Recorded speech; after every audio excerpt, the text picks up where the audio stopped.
Madame, monsieur, bonjour. Winnie Antonio, immense joueur du 15 de France avec 68 sélections, a annoncé très subitement mettre une fin à sa carrière à 35 ans. Il a en effet été victime d'un accident cardiaque. Nous y reviendrons dans cette édition. À la une également, le multiplex pour cette dernière journée de Ligue des Champions et du cyclisme avec la prolongation d'un maillot jaune du Tour de France 2025. Le casque sur les oreilles, le volume au maximum, un verre à la main, l'œil du sport, c'est parti. Triste fin de carrière donc pour le Français Winnie Antonio en rugby.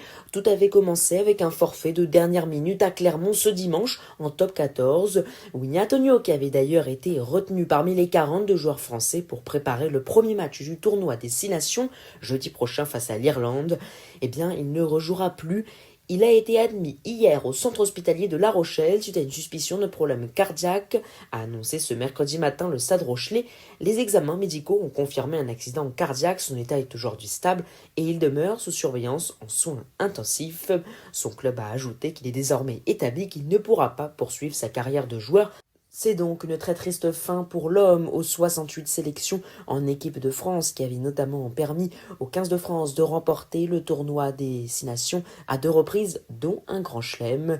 Winnie Antonio avait également remporté 2 fois le championnat d'Europe de rugby, la Champions Cup, avec son club de La Rochelle. Winnie Antonio fut donc, sans mauvais jeu de mots, l'un des piliers du 15 de France, lui qui avait été repéré par Patrice Colazo alors qu'il est néo-zélandais d'origine. Il a débarqué en France en 2011 et s'est très rapidement imposé chez les Maritimes.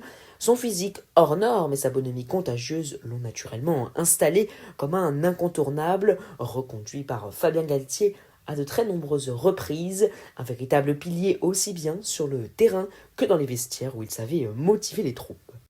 Du football également à la une avec le multiplex de Ligue des Champions ce soir. Tous les matchs sont à suivre à 21h, notamment Arsenal Kairat Almaty, Athletic Bilbao Sporting entre autres, mais aussi Atlético de Madrid Bodo Glimt, Barça Copenhague, Benfica Real, Club Bruges Marseille.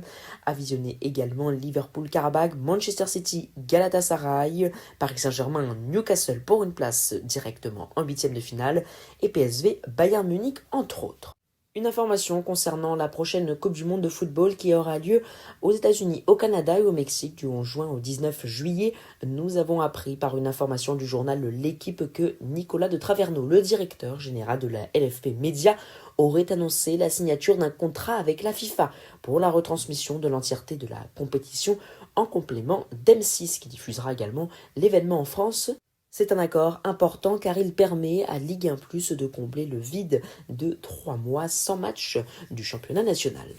Aujourd'hui, lors de l'Open d'Australie, Novak Djokovic a eu chaud, très chaud, mais finalement ça passe. Il était mené de 7-0, mais Lorenzo Musetti a dû abandonner. De son côté, Yannick Sinner s'est imposé 3 manches à rien face à Shelton. En cyclisme, c'était la deuxième étape de l'Aouya Tour et le sprinter italien de la Lidl Trek Jonathan Milan s'est imposé au sprint comme lors de la première étape. Il garde la tête du classement général. Une information cyclisme également avec la prolongation annoncée de l'Irlandais Ben Healy qui avait porté plusieurs jours en début du Tour de France 2025 le maillot jaune. L'Irlandais prolonge jusqu'en 2029. Les sports d'hiver avec une vague de contestation féminine, alors que seuls les hommes participeront aux épreuves de combiné nordique aux Jeux Olympiques de Milan en Cortina, les athlètes féminines vont exprimer leur mécontentement vis-à-vis de cette situation lors de la prochaine étape du Coupe du Monde, en mettant leur bâton en forme de croix.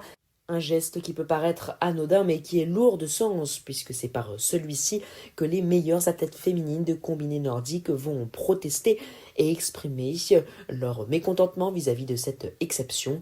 Ce sera lors de l'étape de Sheffield du 30 janvier au 1er février. En ski alpin, un très bon résultat pour le français Alban Elezi Ferina qui a signé une belle 3e place ce mardi soir lors du géant de Schladming en Autriche. Il a marqué des points très importants pour la sélection en vue des Jeux Olympiques de 2026. En effet, la sélection française a obtenu un 8e quota en ski alpin. Alexis Pinturo était favori, mais lui qui a terminé 25e de ce même géant fait maintenant figure d'outsider dans cette course au 8e quota. Il faudra attendre le prochain slalom avant que la Fédération française de ski ne rende sa décision définitive. Dans un instant, la présentation du programme de ces prochains jours. Mais avant cela, un mot très rapide promis de notre très fidèle partenaire myfuturegift.com.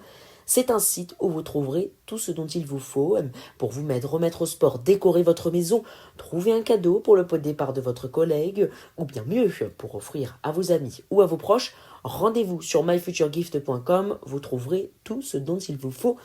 Merci à eux de nous soutenir et puis vous, allez faire un tour sur myfuturegift.com afin de nous soutenir également indirectement dans notre mission d'information. Le programme donc est après le multiplex de Ligue des Champions ce soir à 21h. Demain, ce sera celui de la Ligue Europa avec la dernière journée de la phase de Ligue. Lyon-PAOK sera à suivre à 21h. Également Ludogorets-Nice, même si les Aiglons sont déjà éliminés. Il ne faudra pas non plus manquer AS Rome Panathinaikos ou encore Nottingham Ferencváros.